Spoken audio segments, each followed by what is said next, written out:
Hello दोस्तों, स्वागत है आप सभी का।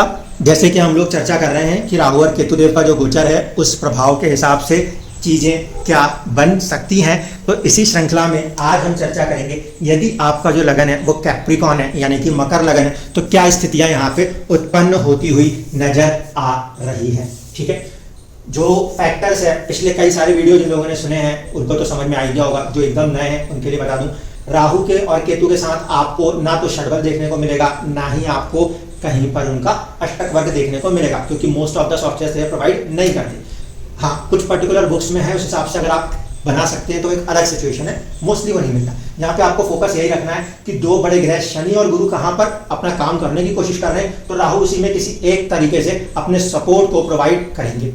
जिनके ऊपर भी राहु की दशा है उनके ऊपर इंटेंसिटी जो है वो ज्यादा फील होगी, नहीं है दशा तो इंटेंसिटी कम फील होगी। लेकिन क्योंकि बड़े ग्रह एक स्थान पर बहुत लंबे समय अवधि के बाद आते हैं, उनमें से एक राहु और केतु भी हैं जो तकरीबन 18 साल का समय लेते हैं एक राशि में वापस आने में, तो कुछ ना कुछ तो देकर आवश्यक रूप से जाएंगे। ठीक है, तो चर्चा को शुरू करें। सबसे पहली कंडीशन यहाँ पे देखें तो केतु की मौजूदगी आने वाली है आपके भाग्य स्थान पर। ठीक है, केतु की स्थिति को भाग्य स्थान में देखें तो क्या ये बोलें कि भाग्य से हमें दूर कर रहे हैं या भाग्य से हमें करीब कर रहे हैं। तो पहली चीज, भाग्य कुछ नहीं है, भाग्य सिर्फ और सिर्फ आपकी जो लर्निंग्स आपने जीवन के अंदर उठा के रखी हैं, जो लर्निंग्स आपने जीवन में अपने अनुभव से अष्टम की परेशानियों को झेलकर उठा के रखी हैं, उसके हिसाब से आपके फैसले लेने की कैपेसिटी, उसी को भाग्य कह सकते हैं, उसके अलावा कुछ नहीं। केतु है बारीकी, तो 9th हाउस हायर लर्निंग भी है। कहीं ना कहीं हायर लर्निंग में केतु की मौजूदगी जीवन को काफी बारीकी से पढ़ने का एक अवसर प्रदान करती हुई नजर आती है। यह पहला पॉइंट ध्यान रखिएगा, क्योंकि केतु पृथकतावादी ग्रह है, केतु ऐसा है केतु वैसा है, वो सब कुछ ठीक है, लेकिन केतु ज्ञान के प्रति अपनी एक लालसा रखता है। ये ध्यान रखना, हर महर्षि ऋषि कहीं ना कहीं ज्ञान के प्रति ही तो आगे बढ़ते हैं, तभी तो उस चीज को पानी खिल जाते हैं। तो केतु का नवम में आना कोई इतना खराब स्थिति नहीं है, ये कहीं ना कहीं जीवन के अंदर बेहतर तरीके से आपको अपने आप को ढालना, अपनी चीजों को सीख कर आगे बढ़ना, इस पर केंद्रित करने का समय कहा जा सकता है। दूसरा फैक्टर, केतु जब यहाँ बैठेंगे तो वो बुध की राशि में बैठे हैं, बुध के समान फल करने की कोशिश करेंगे। ऐसी स्थिति में वहां पे बुध बैठे तो वो एक उच्च राशि स्थिति बन जाती है। कहीं ना कहीं ये कंडीशन भाग्य को सपोर्ट करने के लिए पॉजिटिव कही जा सकती है। लेकिन फिर से एक चीज को ध्यान देखने की जरूरत है कि बुध की एक राशि यहाँ पे छठे भाव से आती है। अगर छठे भाव का स्वामी ही भाग्य में जाके बलवान होगा तो भाग्य के अंदर थोड़ा सा संघर्ष भी आवश्यक रूप से आने वाला है। इसीलिए चीजें मिक्स नेचर की हैं। अच्छे होने के लिए अच्छा तो हो रहा है, लेकिन साथ साथ थोड़ा सा हमें वहां पे कुछ चैलेंजेस के साथ आगे बढ़ना पड़ेगा। तो ये पहला फैक्टर आया। ओवरऑल एस्पेक्ट्स में कोई पूछे कि कैसा दिखाई देता है, तो मैं कहूंगा ओवरऑल एस्पेक्ट्स के अंदर ये प्लेसमेंट अच्छी है। बारीकी के साथ जीवन में कुछ बड़ी चीजों को हासिल करने के लिए आप आगे जाते हुए नजर आ सकते हैं। देखें दूसरी कंडीशन, राहु की प्लेसमेंट को देखें तो राहु की प्लेसमेंट अभी तक 4th हाउस में थी, केतु 10th हाउस में। कब तक? 30 अक्टूबर तक। ये रिकॉर्डिंग आज हो रही है, सितंबर अभी ऑलमोस्ट बाकी है, अक्टूबर उसके बाद आएगा। ये अगस्त तक अगर हम स्थिति को देख रहे हैं और आने वाले 30 अक्टूबर तक स्थिति को देख रहे हैं, तो आप अपने कार्यस्थल पे 10th हाउस को लेकर, कार्य को लेकर, इन चीजों को लेकर कहीं ना कहीं थोड़े से असहज महसूस कर सकते हैं, क्योंकि केतु है, सेटिस्फेक्शन की कमी महसूस कर सकते हैं। दूसरे शब्दों में चौथे घर के राहु के होने के कारण मन में इस समय एंग्जाइटी, घर के अंदर के माहौल की वजह से एंग्जाइटीज, किसी भी बात को लेकर एंग्जाइटीज महसूस आप इस गोचर प्रभाव में कर रहे होंगे या पिछले 1.5 सालों के अंदर आप लोगों ने किया होगा। अब राहु की प्लेसमेंट जब नवंबर से आगे बढ़ेगी तो उस कंडीशन में वो आ जाएंगे पराक्रम भाव में, डिजायर्स के हाउस में आ जाएगा राहु खुद डिजायर का प्लेनेट है, मौजूदगी डिजायर्स के हाउस में होगी, प्लस पॉइंट है। इसीलिए ये बारीकी दिखाने का है, तो ये आगे बढ़ाने का है, फैलने का है। किसमें फैलना है? फैलना है तीसरे भाव के प्रति। तीसरा भाव क्या है? तीसरा भाव है हमारी हॉबीज, जहां पे हमारा मन लगता है उन चीजों का जहां पर कि हम अपने साहस को बढ़ाना चाहते हैं। तीसरा भाव डिजायर्स को दिखाता है, तो डिजायर्स के साथ साथ वो डिजायर्स ही किसी ना किसी रूप में हमें बनाती या मिटाती है, इसके लिए ध्यान रखना जरूरी है। ऐसी कंडीशन में राहु की प्लेसमेंट को थोड़ा उसमें अच्छा माना जाता है। तो ये जो 1.5 साल की अवधि यहाँ पे बन रही है, ये इस मामले में पॉजिटिव है कि कहीं ना कहीं जीवन के अंदर आप आगे बढ़कर उन्नति को हासिल कर सकते हैं, अपने राइटिंग स्किल्स, अपने पोटेंशियल स्किल्स या अपने करेज के दम पर। पहली चीज। दूसरी चीज, शनि को देखें, शनि इस लगन में अच्छे हैं या बुरे हैं, तो फर्स्ट हाउस लॉर्ड होने के कारण इस लगन में शनि पॉजिटिव रोल प्लेयर ग्रह कहे जाते हैं। ठीक है, इस स्थिति को अगर समझा जाए तो शनि की प्लेसमेंट जो है वो first house Lord and second house Lord है, सेकंड हाउस में बैठे हैं जो कि कुटुंब का है, फैमिली का है, सेविंग्स का है, वहां पे उसको प्रभावित करने की कोशिश कर रहे हैं। साथ ही साथ पॉजिटिव ग्रह कहेंगे इस लगन के लिए, तो वो जहां भी बैठे हैं उसको संभालने के लिए, बढ़ाने के लिए कोशिश कर रहे हैं। इस कंडीशन के अकॉर्डिंग इस समय इनका जो एस्पेक्ट है उसको देखते हुए चलें।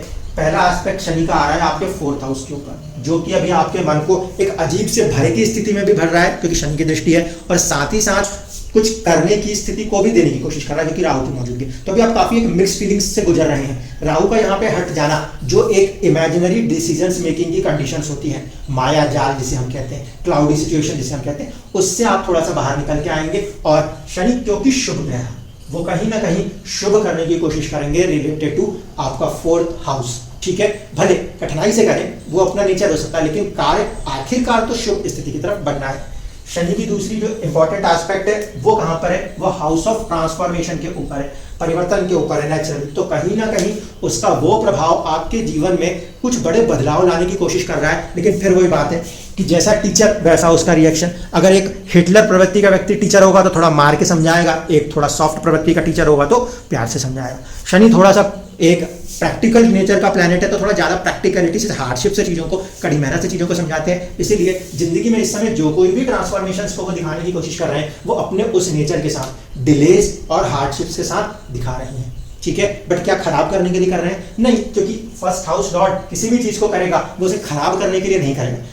ठीक है, इस पूरे के पूरे ऑफिस का बॉस ही वही है। जब तक बॉस आपकी कुंडली में बहुत खराब अवस्था में ना बैठा हो, जब तक कि बॉस खुद दिमाग से खत्म ना हुआ हो, तब तक वो कंपनी को खत्म नहीं करता। इसीलिए आपकी इंडिविजुअल चार्ट में शनि की प्लेसमेंट अच्छी स्थिति में है, ठीक ठाक स्थिति में है, सपोर्टिव स्थिति में, तो आप कुछ नहीं करोगे। और अगर वो वैसे ही खराब स्थिति में है तो आप अभी बेड रिडन ही होंगे। ठीक है, इसको ध्यान रखिए। इसलिए हम ये मान के चल रहे हैं कि आप में से ज्यादातर लोगों की जो शनि की प्लेसमेंट्स हैं वो अच्छी हैं, इसलिए आप जीवन के अंदर अभी जो कुछ भी फेस कर पा रहे हैं वो कर पा रहे हैं। तो ये जो परिवर्तन है ये हार्डशिप्स के साथ आ रहा है। ये हार्डशिप्स का परिवर्तन करना क्या चाहता है, तो भला ही करना चाहता है, कुछ अच्छा ही करना चाहता है।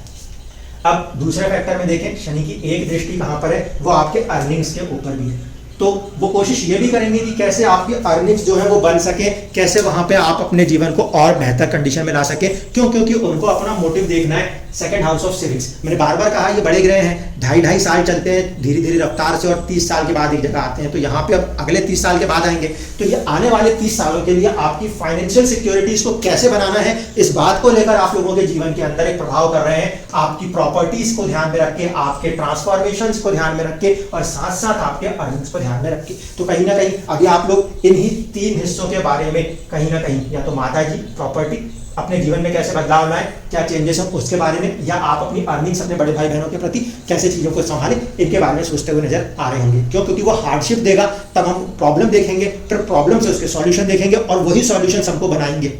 ठीक है, शनि प्रैक्टिकलिटी का ग्रह है, तो प्रैक्टिकली जब आप किसी गड्ढे में गिरते हो तब आप समझते हो ना कि निकलना कैसे, वही स्थिति वो यहाँ पे बना रहे हैं। इसलिए इन 3 जगहों पे आपको चुनौती का सामना करना पड़ रहा होगा इस रेस्पेक्ट की वो एक शुभ ग्रह है। लेकिन वो चुनौतियों से जब आप निकल के आएंगे तो निखार तो आप ही की कैपेसिटी में आने वाला है। इस बात को अपने अंदर पॉजिटिवली माइंड में सेट कर दीजिए।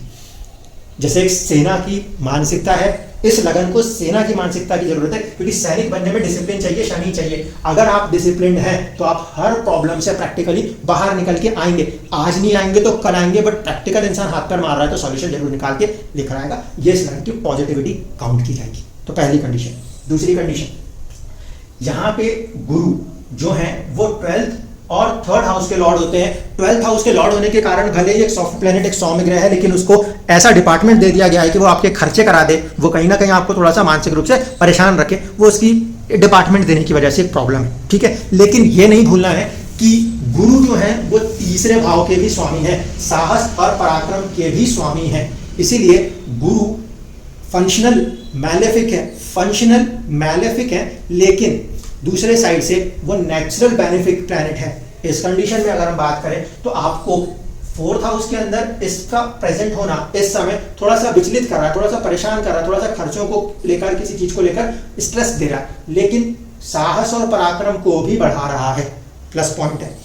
तो ये अपने साहस और पराक्रम के साथ एक दैविक शक्ति के साथ, क्योंकि गुरु है, वो उसको लेकर एक बदलाव के ऊपर कोशिश कर रहे हैं। तो देखिए चीजें कहां कहां प्रभावित हैं, गुरु के एस्पेक्ट से ये चीज प्रभावित है। अभी इस समय इसी के ऊपर राहु का भी प्रभाव चल रहा है ट्रांसफॉर्मेशन। शनि और राहु जैसे दो क्रूर ग्रहों के प्रभाव की वजह से ये जो बदलाव का पाथ है ना, ये बहुत ही कटीला नजर आ रहा है इस समय मकर लगन के जातक जातिकाओं को। मैं फिर से कह रहा हूं, ट्रांसफॉर्मेशन के इस हाउस के ऊपर आज की तारीख में राहु यहां होने के कारण 3 ग्रहों का प्रभाव है। ये 2 टिक की जगह 1 टिक और है जब तक ये राहु यहां बैठे। कब तक? जब तक कि नवंबर का समय ना आ जाए, 30 अक्टूबर तक। तो अभी आपका जो पाथ है ट्रांसफॉर्मेशन का वो बहुत ही कांटो भरा आपको नजर महसूस हो रहा होगा, लेकिन जैसे ही यहां से राहु की मूवमेंट आगे होगी, राहु 3rd हाउस में जाएंगे, आपका करेज बढ़ने की पूरी चांसेस आ रही हैं। और साथ ही साथ पॉजिटिव एस्पेक्ट में गुरु और शनि ट्रांसफॉर्मेशन को लाने की कोशिश कर रहे हैं, जिंदगी में कुछ बड़े बदलाव आने की स्थितियां उत्पन्न हो रही हैं। तो यहां से इस तरीके से देखा जाए तो इस कंडीशन में नवंबर से लेके 2024 के अप्रैल मई तक का जो समय है वो आपको अपने साहस के साथ आगे बढ़ने को, स्ट्रेस को अपने साथ लेकर आगे बढ़ने को कह रहा है। मेंटली प्रिपेयर रखिए, हमें उसके लिए आगे बढ़ना है। असर कहां पर आएगा? एक ट्रांसफॉर्मेशन में आएगा, एक आपके कार्यस्थल में आएगा, दूसरा कहां पर आएगा? दूसरा आपके 4th हाउस, आपकी पर्सनालिटीज के साथ साथ आपके सुख सुविधाओं के साधनों में भी आएगा। 4th house is for education, 4th house is for आपके मटीरियलिस्टिक प्रॉपर्टीज के लिए भी होता है। तो इनमें कुछ ना कुछ प्रभाव आना नजर आता है। इसके बाद अप्रैल 2024 या मई 2024 में गुरु का गोचर होगा। तो गुरु का गोचर आएगा पंचम में गुरु अच्छी स्थिति में कहे जाएंगे। इवन दो वो एक तरफ से स्ट्रेस के लॉर्ड हैं, एक तरफ से पराक्रम के, दोनों चीजों के साथ जब आगे बढ़ेंगे तो आपकी आमदनी को बढ़ाने की कोशिश करेंगे, आपके भाग्य को बनाने की कोशिश करेंगे, और साथ ही साथ आपके लगन को, आपकी पर्सनालिटी को भी बनाने की कोशिश करेंगे। नैसर्गिक शुभ ग्रह है, इस कारण से शुभता की कोशिश करेंगे, भले परेशानी से करें। देखिए ये शुभ होकर भी क्या कर रहा है, क्योंकि नैसर्गिक रूप से कठोर है तो वो कठोरता से ही आपको दे रहा है। ये नैसर्गिक शुभ है तो परेशानियां भी जब देंगे तो हल भी खुद ही दे देंगे। 2 घंटे की परेशानी दी, 1 घंटे का हल निकालने का समय सोचने का दिया, और उसके बाद आपने थोड़ा सोचा और वहां से हल भी निकल के आया। तो ये कंडीशनें आने वाली अवधि के अंदर बनती हुई नजर आएंगी अप्रैल मई 2024 के बाद से। अब राहु के ऊपर केंद्रित हो जाए दोबारा से। राहु जो है उनका जो फल है वो गुरु के ऊपर केंद्रित है। गुरु क्योंकि अभी प्रभावित अष्टम को कर रहा है, दशम को कर रहा है, और 12th हाउस खर्चों को भी कर रहा है। ऐसी स्थिति में अगर राहु की दशा के अंदर आप चल रहे हैं और उसने अपनी राशि परिवर्तित करके तो गुरु की राशि में रखी, तो ध्यान इस बात को रखिएगा कि वो कहीं ना कहीं ऐसे में आपको अपने परिवर्तन की तरफ, अपने खर्चों की तरफ और अपने स्टेटस की तरफ ही आगे मूव करने को कहेंगे। ठीक है, कब तक? अप्रैल 2000 या मई 2024 तक। उसके बाद वो भाग्य स्थान में आने पे फिर राहु गुरु को ही फॉलो करेंगे, और फिर कहीं ना कहीं आपके भाग्य को, आपकी पर्सनालिटी को और आपकी क्रिएटिविटी को बनाने में सपोर्ट देने की कोशिश करेंगे। तो ये सिचुएशन यहाँ पे रहती है।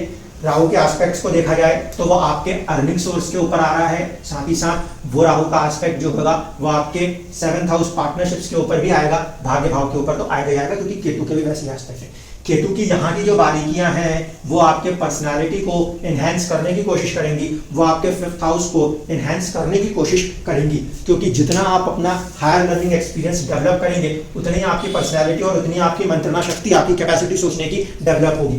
तो पॉजिटिव एस्पेक्ट में मैं सबसे पहले लूं तो केतु की इस मौजूदगी को आप बेहतर तरीके से आने वाले 1.5 साल में यूटिलाइज कर सकते हैं, जिसमें साहस पराक्रम आपको मददगार साबित होंगे।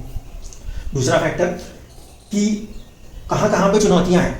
इस पूरे लगन के अंदर सिर्फ 2 जगहों पे हमें थोड़ी सी चुनौतियों का सामना करना पड़ सकता है। एक कंडीशन जो है वो ये कि किसी का चंद्रमा यदि इस राशि में बैठा है तो इसके ऊपर से केतु का गोचर मन की स्थिति को थोड़ा सा परेशान कर सकता है।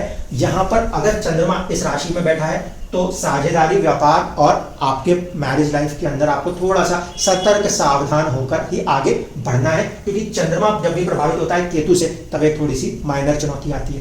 पहली कंडीशन, ठीक है, ये फर्स्ट सिचुएशन। यहाँ पे दूसरी जो सिचुएशन है वो किसके साथ है? जिनका चंद्रमा यहाँ पे बैठा है। अगर आपका कर्क लगन है और आपकी जो राशि है उसमें चंद्रमा या तो 8 नंबर का बैठा है या तो चंद्रमा 6 नंबर का बैठा है, तो यहाँ पर आप थोड़ा सा मेडिटेशंस की तरफ जाइए।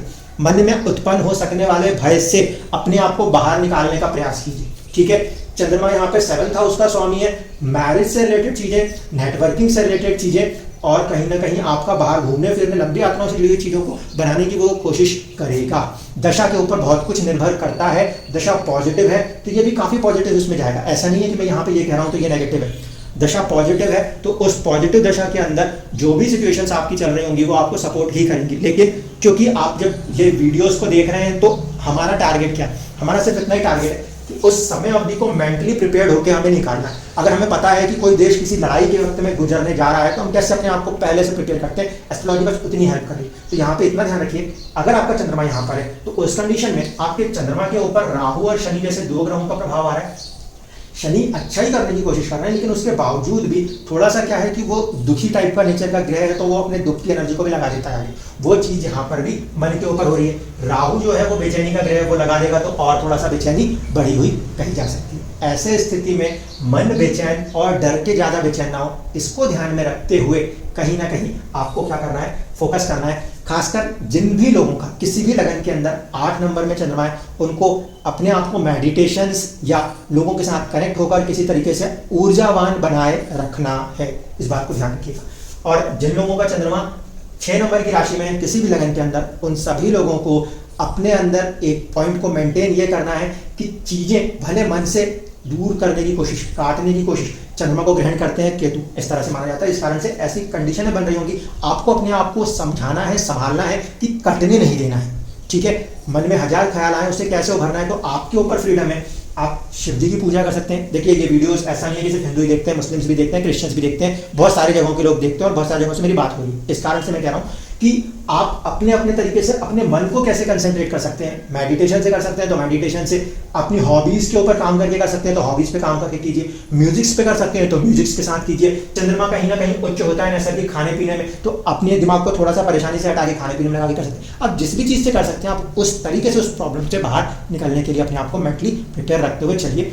दशाएं अच्छी हैं, यही सिचुएशन बहुत अच्छे रिजल्ट्स दे देंगी। अगर दशाएं थोड़ी सी प्रॉब्लमेटिक भी हैं तो भी घबराने की कोई जरूरत नहीं है, क्योंकि देखिए पूरी की पूरी सिचुएशन एक बदलाव को दिखा रही है। आज अगर चीजें खराब हैं तो ये वक्त गुजर जाएगा वाली स्थिति यहाँ पे लिखी जा रही है कि आज जो भी है, जिस भी वजह से, इसको एनालाइज करें और एनालाइज करके बदल दें, क्योंकि आने वाले 30 साल के लिए आप अपने जीवन में अपनी आर्थिक स्थिति को फोकस करने के लिए ही प्रिपेयर किए जा रहे हैं। First house Lord second house में है, कहीं ना कहीं वेल्थ का हाउस है, सेविंग्स का हाउस है, उनको कैसे मेंटेन करना है, उनको कैसे बनाना है, उसको कैसे बढ़ाना है, for the family, for the self, यही पूरा टारगेट है इस समय इसका। इसको टारगेट करते हुए चलिए, अपने आप अपनी पूरी अगले 30 साल की लाइफ को सेफ और सिक्योर कर लेंगे, क्योंकि दोनों ही पॉजिटिव बड़े ट्रांजिट्स या तीनों ही बड़े ट्रांजिट्स इस समय इस मामले में फेवरेबल है। शनि का अपनी राशि में होना, राहु का पराक्रम भाव में होना और गुरु का केंद्र और त्रिकोण से गोचर करना, जो कि नैसर्गिक शुभ ग्रह है, उसका केंद्र और त्रिकोण से गोचर करना, ये पूरी अवधि जो है मकर लग्न वालों को आगे फ्यूचर में अच्छा कुछ बन के बढ़ के आगे आने के लिए प्रेरित भी कर रही है और सपोर्ट भी कर रही है, लेकिन हार्डशिप्स से कर रही है। तो हार्डशिप्स से घबराने की जरूरत नहीं है, एंड रिजल्ट पे फोकस करिए। किसी भी वॉर के अंदर कैजुअलिटीज कितनी भी होती हैं, आखिरकार जब विक्ट्री होती है तो बाकी की सारी चीजें सिर्फ इतिहास होती हैं। यही कंडीशन यहां पर भी बन रही है।